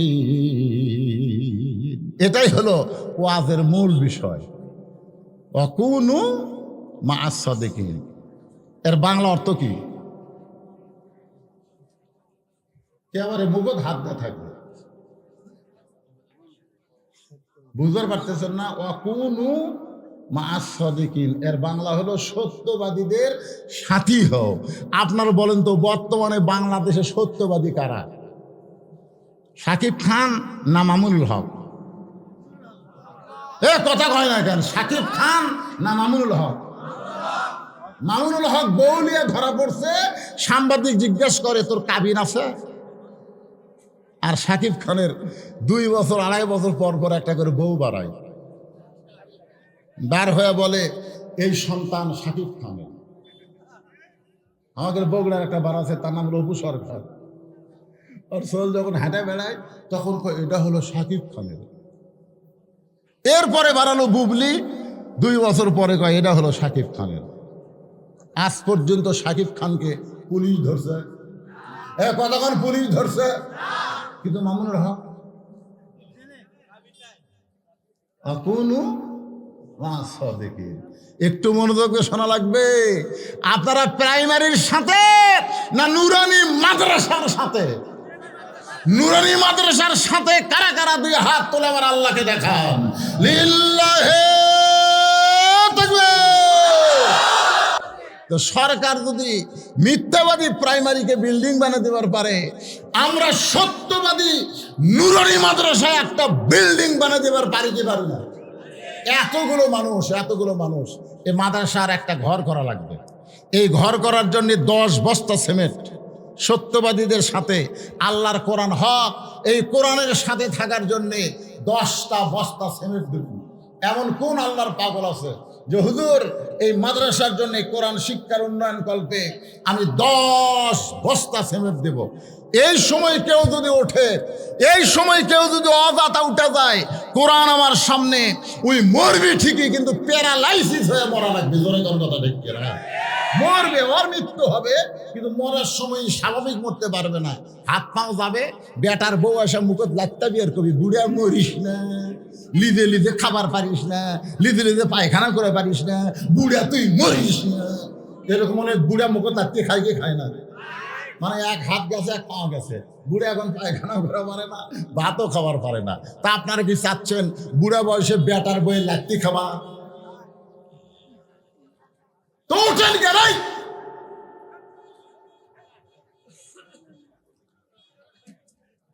আপনি যদি না দিবার পারেন, কারা দেয় আপনি দেখেন। দেখার মতো সওয়াব আছে না নাই? এই বাড়ি কে বানাতে পারে? কি বাড়ি রে? দেখেন না আপনারা, দেখেন না? মানুষের বাড়ি দেখেন না? দেখেন না বাড়ি? এটা কার বাড়ি রে? এটা কার বউ রে? কার বাড়ি কার বউ যদি দেখবার পারেন, আজকে কারা জান্নাতি মানুষ এখানে দান করবে 10 বস্তা সিমেন্ট? একটা জান্নাতি মানুষকে আপনি চায়ে থেকে দেখেন। এই নুরানি মাদ্রাসা একটা ঘর করা লাগবে, 10 বস্তা সিমেন্ট কে দিবে? মাদ্রাসা সভাপতি কেটারে?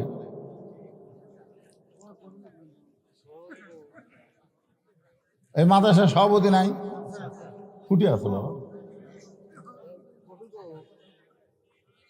আপনাকে যারা বসে আছেন ভাই, আপনাদের মধ্যে 2টা বস্তা সিমেন্ট দেওয়ার লোক আছে এই মাদ্রাসায়? কাগজ কলম নিয়ে আসেন তো। আছে কাগজ কলম আছে? আপনি সামনের দিকে আসেন, মানুষ বুঝবার পারছে না, কুড়ি থেকে লিখতে। কোরআন শিক্ষা দেওয়ার জন্য একটা ঘর, আগডুম বাগডুমের জন্য বহু তালা হয়ে গেছে, কিন্তু আল্লাহর কোরআন শিক্ষার জন্য একটা ঘরের দরকার। একটা ঘর করতে গেলে 2টা বস্তা সিমেন্ট। আপনারা বলেন না কেন ভাই 2 বস্তা সিমেন্ট 2 বছর ডাক্তারের কাছে দেওয়া লাগবে রে?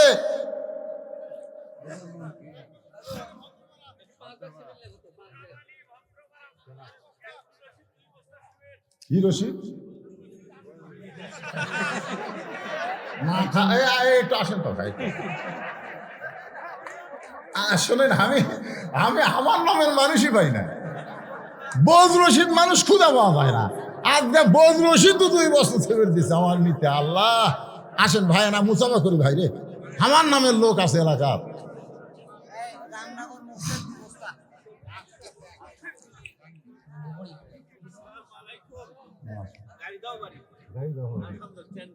বজলুর রহমান না রশিদ রহমান, তাই তো কম, একটু কম বেশি টাকা লাগবে, কারণ বজলুর ধরলাম গেলে আমার কালো ভালো লাগবে, এটা কালো মাল, নুরানি চেহারা। লিল্লাহে তাকবীর। বজলুর রহমান 2 বস্তা সিমেন্ট আল্লাহর নবীর এতিম ঘরের জন্য, জোরে কান মারহাবা।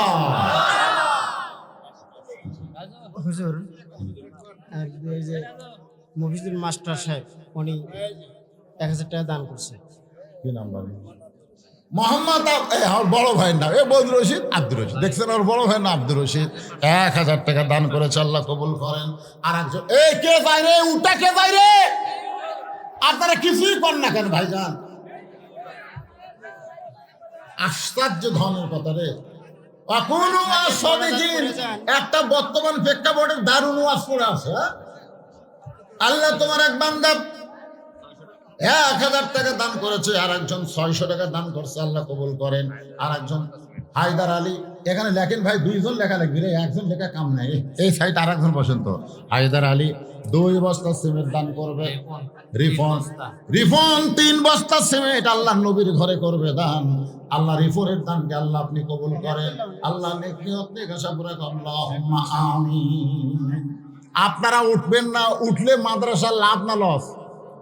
আপনি যে লোকটা আগে উঠছে, শোনেন, আজকের রেজাল্ট কি জানেন? যে লোকটা দানের কথা শুনে আগে উঠে বাড়ির দিকে গেছে, ওই লোক দেখা দেখি যত লোক উঠছে সমস্ত লোক ওটার পাপ আল্লাহর কান্দব দিবে। আল্লাহ বলবে, কে রে, আমার কোরআনের মাদ্রাসার জন্য বক্তার টাকা চাই, সিমের চাই, তুই দিবার না পারলেও মাহফিলে বসে থাক, লাভ দেওটা যাবেন কোথায়? বাড়ির যাওয়ার আগে হাসপাতালে যাওয়া লাগতে পারে, জোরে কোন কথা ঠিক কিনা? এত বড় সিনাজুরি ভালো না ভাইজান, উঠে উঠে চলে যান। তার মানে আব্দুর রশিদ 3 বস্তা সিমেন্ট করবে দান। আব্দুর রশিদ, মোহাম্মদ সামিল কি দিবেন? তোর কক সিনিয়রা কে আর বাপের নাম লেখবেন, ছোট মানুষ দৌড়ে যাচ্ছে। 1000 টাকা দান করবে, আল্লাহ কবুল করেন। আল্লাহ তোমার একজন পাগল 100 টাকা দান করছে, আল্লাহ দানকে কবুল করেন। আমার মা বোনদের জন্য ওয়াজ আমি বেশি করছি, এই বিশ্বস্ত লোককে মা বোনদের কাছে পাঠাবেন। এই হিরণ খোর, গাঁজা খোর, ইয়াবা খোরকে দান পাঠান না।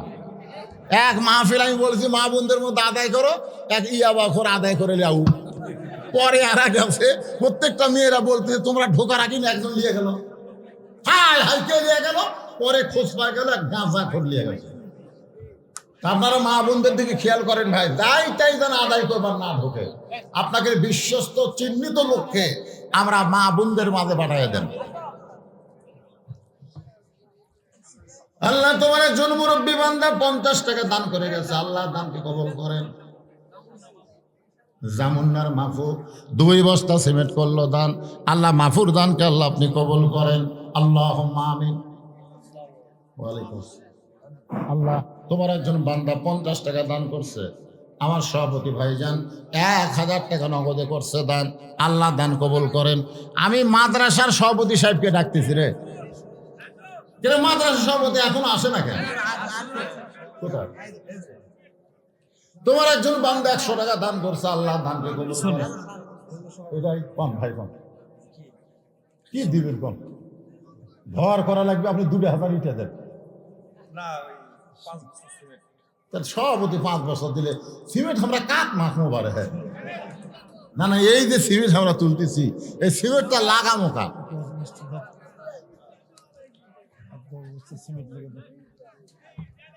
মাদ্রাসার সভাপতি সাহেব 5 বস্তা সিমেন্ট দিবার চাই, আমি অনুরোধ করি 5 বস্তা সিমেন্ট না দিয়ে আপনি 1000 ইট দেন।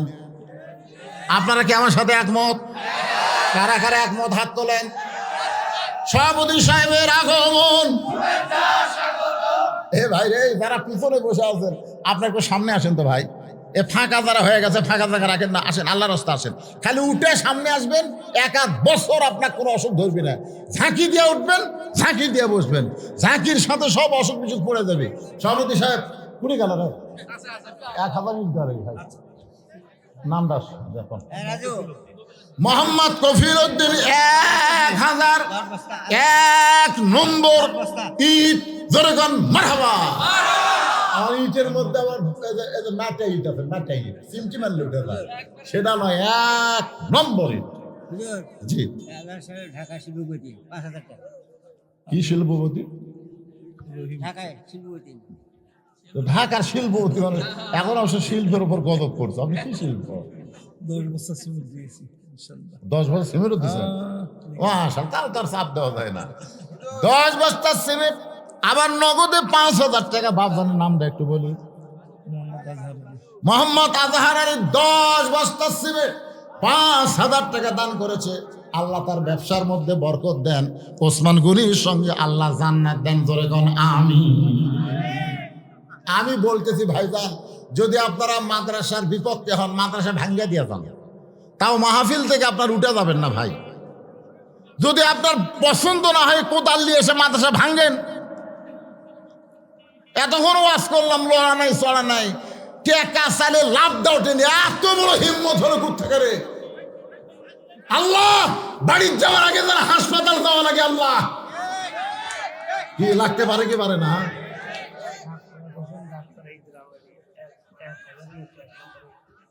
সাকওয়াত হোসেন এই গ্রামের ছেলে, ডাক্তার, 1000 ইট। জোরে গান মারহাবা। আচ্ছা, ওই ঘর করতে কয় হাজার ইট লাগবে বাবা? শাহিন আলম 500। এরা আবার বালু বালু করতেছে।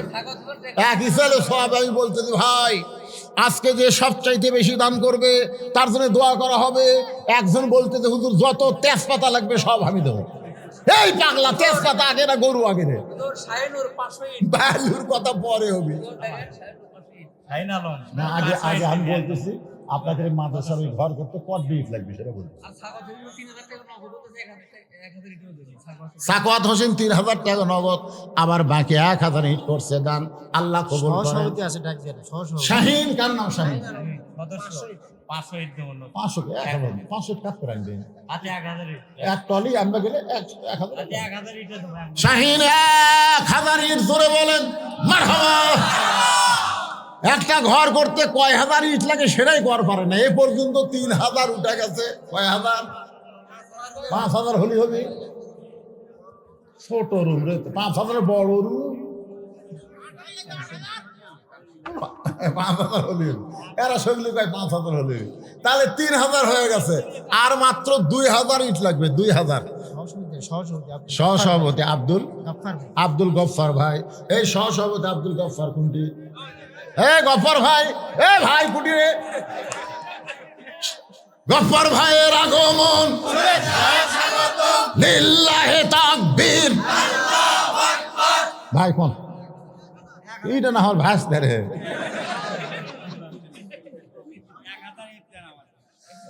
মাশাআল্লাহ, 1000 ইট আব্দুল গফফার। জোরে বলেন মারহাবা। 5000-এর মধ্যে 4000 ইট হয়ে গেছে। আর 1000 ইট লাগবে। কোন আল্লাহর পাগল পারবেন? আপনি কবরে যাবেন, আপনার দানের ইট দিয়া নবীর ঘর তৈরি হবে। যতদিন মাদ্রাসা থাকবে আপনি কবরে শুয়া শুয়া সওয়াব পাবেন। বাচ্চারা কোরআন পড়বে।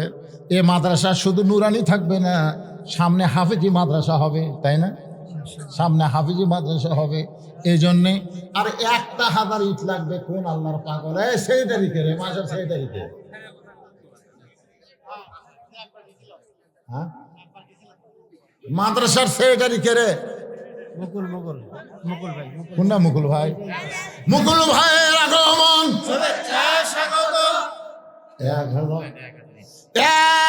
1000 ইট। জোরে গান মারহাবা। আপনারা বলেন ঘর তৈরির 5000 ইট যদি হইয়া যায়, আর ঘরের ইটের দরকার নেই। এখন এই ঘরের 2টা দরজা লাগবে। দরজা কয়টা? 2টা দরজা লাগবে।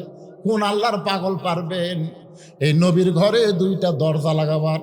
আমি একজনের কাছে বলবো না, আমি দুইজন আল্লাহর বান্দাকে বলবো, আপনার বাপ মা কবরে গেছে, নবীর ঘরে একটা দরজা লাগান, আল্লাহ জান্নাত থেকে আপনার বাবার কবরে একটা দরজা খুলে দিবে। আব্দুর রশিদ ভাই আব্দুর রশিদ ভাই কি দিবে? সদস্য। আব্দুর রশিদ ভাই কি দিবে? আব্দুর রশিদ ভাই কুটি? হ্যাঁ, আব্দুর রশিদ ভাই আছে, আশেপাশে আছে। আশেপাশে না থাকলে নামদার ফোন না, আছে বাড়ির থেকে টাকা আনা যাবে। সিমেন্ট দিছে। কোনটা আব্দুর রশিদ ভাই?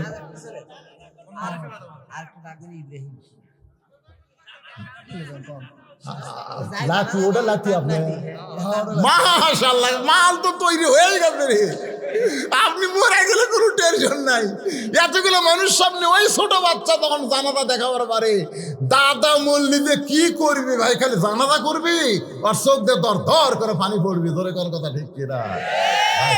দুটা দরজা দেন ভাই, দেন দরজা না, কিসের একটা লেখেন কোসে? মাদ্রাসার দুইটা দরজা লিল্লাহে তাকবীর। এই দানবীর নাম কি? আব্দুর রশিদ। নবীর ঘর মাদ্রাসার জন্য দুইটা দরজা করছে দান। আপনজন যারা কবরে চলে গেছে, আল্লাহ ওই কবর থেকে, জান্নাত থেকে কবর পর্যন্ত একটা দরজা খুলে দেন। আমি এ ভাই, দরজা যদি দুটা লাগে, জানলা কয়টা লাগবে? আব্দুল বাড়ি গেছে কিসের? ইব্রাহিম ভাইয়ের আগমন। ভাই ইব্রাহিম কোথায় রে? মিল্লাতা আবিকুম ইব্রাহিম ওয়া সাম্মাকুমুল মুসলিমিন। এক গাড়ি বালু। আরে বালু পরে তুলছি ভাই রে, জানলা তোলা লাগবে। এত দুটো জানলা দেবনি। লিল্লাহে তাকবীর। ইব্রাহিম ভাই দুইটা জানলা করে বলেন মারহাবা। আচ্ছা, দুই জানলা দিয়ে দুই দরজা, এক হবি না বাড়ার লাগবে? ও তিনটে। বলেন না বেশি। না না, বেশি জানলা লাগালে ঘর ভালো মানবি না, মানানসই লাগা লাগবে না।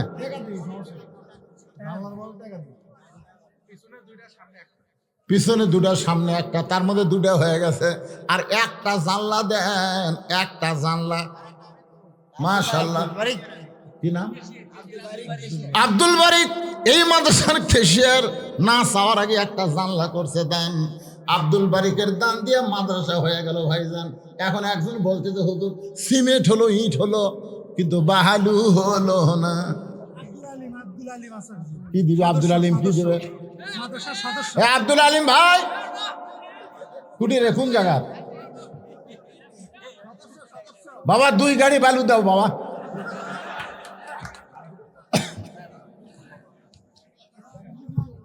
আব্দুল আলিম কুটি রে, দুই গাড়ি বালু বাবা, দুই গাড়ি বালু দাও। না তাই বলে বেশি কামাই আছে স্যার। আচ্ছা গাড়ি শোনেন, ভ্যান গাড়ি কো গাড়ি কয়, ট্রলি কো গাড়ি কয়, আবার ট্রাক কো গাড়ি কয়। আমি দুই গাড়ি চালিয়ে, তুমি দুটা রাখো, দুই ভ্যান দাও। এই রে রে, না আমি চায় ঠকি না, আমি আপনি বুঝাচ্ছি যে গাড়ি নয়। না ঠিক আছে, আমার দুই ভ্যানের দরকার নাই, এক গাড়ি দাও, যাও এক গাড়ি দাও। না এক গাড়ি দাও, ওলা তিন চাকার গাড়ি আমরা নেব। লিল্লাহে তাকবীর। নাম হচ্ছে আব্দুল আলিম। ট্রাক বালু জোরে গান মারহাবা। ট্রাকের নাম যদি উচ্চারণ করা হয় তখন আর তিন চাকার খাওয়া নাই, তিন চাকা খাওয়া, ডবল গাড়ি বালু। সদস্য কি নাম? মজনু ভাই। ও মজনু ভাই, সিমেন্ট কিন্তু এখনো পুরোপুরি আদায় হয় নাই। মজনু ভাই আসেন। এটাই মজনু ভাই। মাশাআল্লাহ, আমার মজনু ভাইকে আমি বলার আগে 5 বস্তা সিমেন্ট করছে দান। আল্লাহ মজনু ভাইয়ের দানকে আল্লাহ আপনি কবুল করেন, জোরে কোন আমিন। মাদ্রাসার ঘরের কথা আমাকে বলেছিল, মাদ্রাসার ঘর কিন্তু হয়ে গেল। কিন্তু কি লাগবে?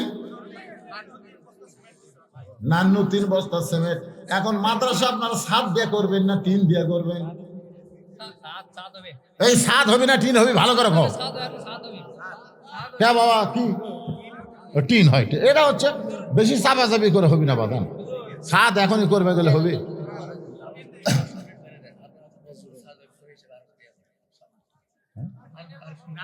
না, রাজু ভাই কি টিন দেবে? চালিস না। রাজু ভাই রাজু ভাই কি দিবে এদের কয় বান্ডিল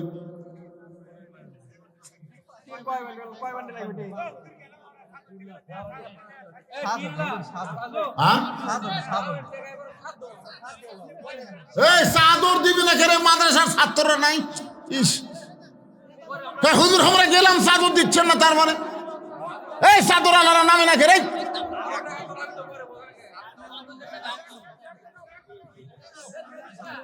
হ্যাঁ বাবা বসেন আপনি 10 টাকা 20 টাকা রে আপনার জান্নাতে যাওয়ার একটা উসিলা হবে বাবা রাগ করে যাবেন কোথায় আপনি যে খেয়াল করে দিলেন না আল্লাহ আপনার জান্নাত দেখবে রেখেন আমি দেখছেন কি কথা যেহেতু চাদর দিবেন না ওরা যাবো চলে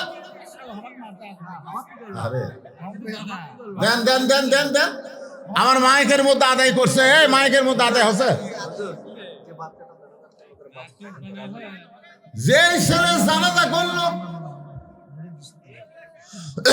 এতগুলা মানুষকে জানাজা দেখালো তার বাবার নাম কি এই তার বাবার নাম কি রাজু রাজু এই রাজু এখানে আছে রাজু আছে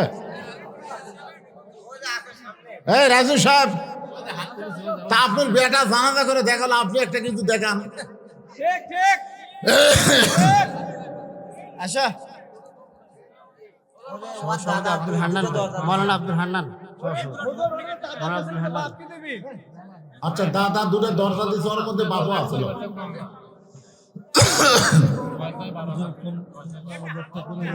জি মনোযোগটার জন্য বসতে কর হ্যাঁ বসেন সবাই বসেন আরে এতক্ষণ ওয়াজ শোনার পরে অকোনো মা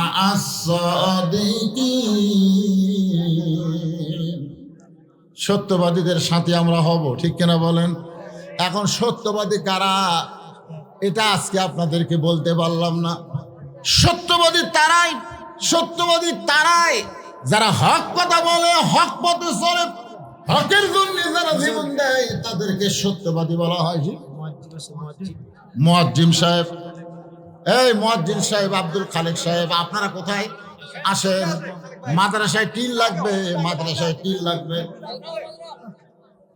আব্দুল খালেক ভাই ডাকবেন আব্দুল খালেক ভাই সদস্য আব্দুল খালেক এগুলো আদায় করা লাগতো আব্দুর রহমানকে বুঝতেছেন না এগুলো প্রধান বক্তাকে আদায় হলে মোনাজাতে হবে সদস্য গোলাম ভাই মোনাজাতের লোক পাওয়া যাবে না এই আব্দুর রহমানকে এগুলো আদায় করা লাগতো বুঝছেন সদস্য ভোলা কি দিল এই ভোলা ভাই আপনি কি দিবেন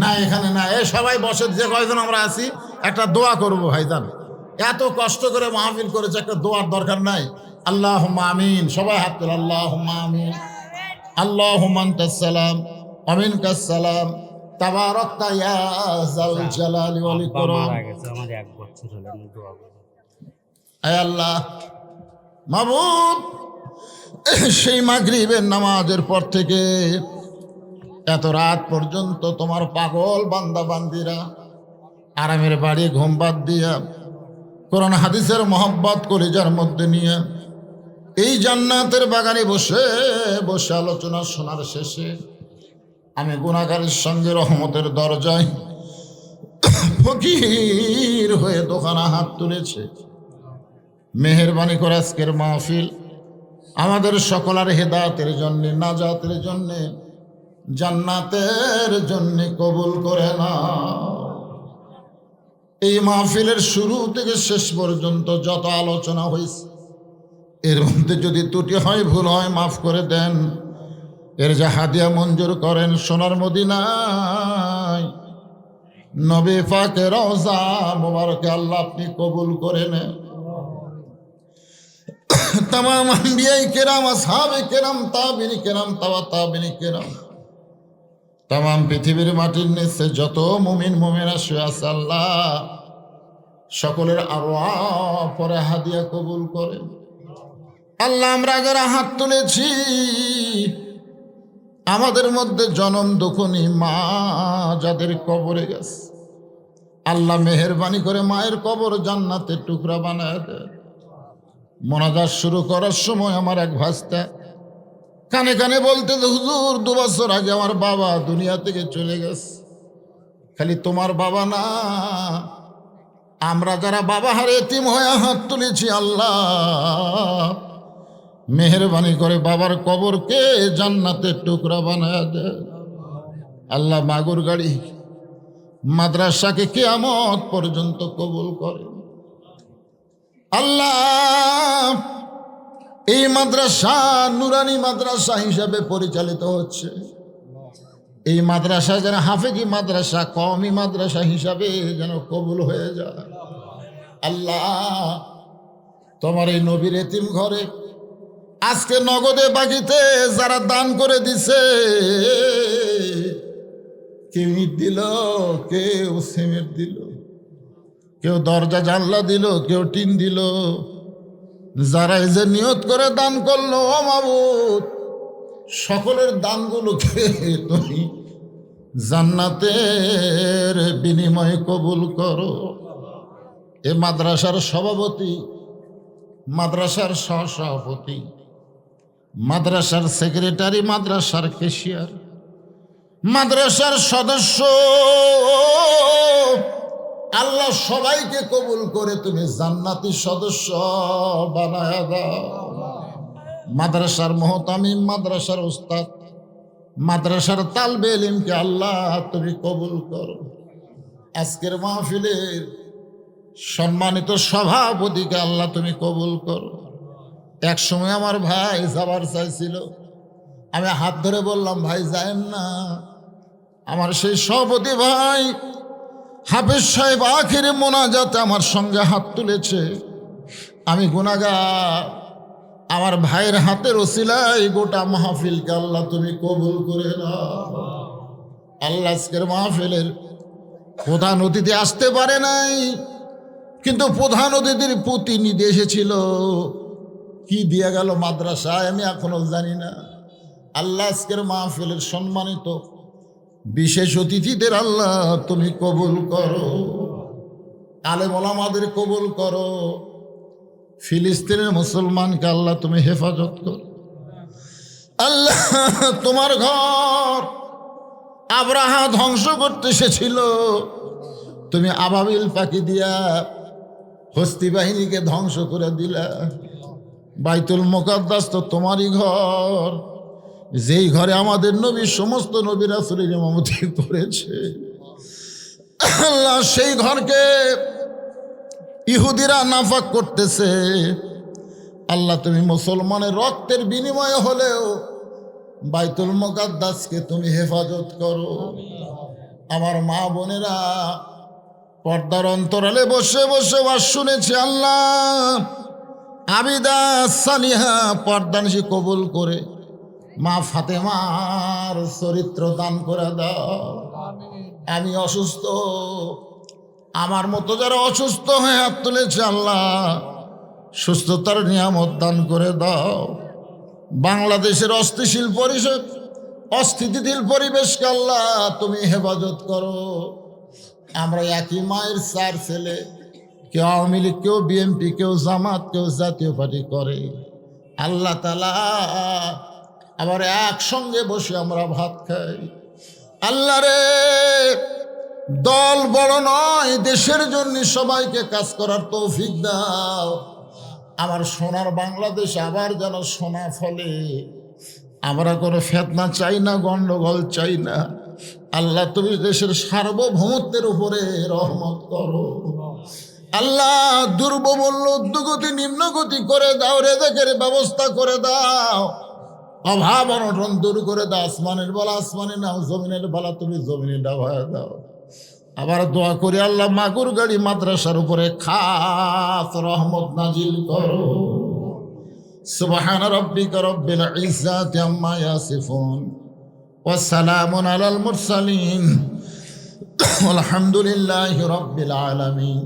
ওয়াজাল আখিরাতি কালিমাতুনা ইনদাল মাউতি, সবাই বলেন লা ইলাহা ইল্লাল্লাহু মুহাম্মাদুর রাসূলুল্লাহ সাল্লাল্লাহু আলাইহি ওয়াসাল্লাম। আসসালামু আলাইকুম ওয়া রাহমাতুল্লাহি ওয়া বারাকাতুহু।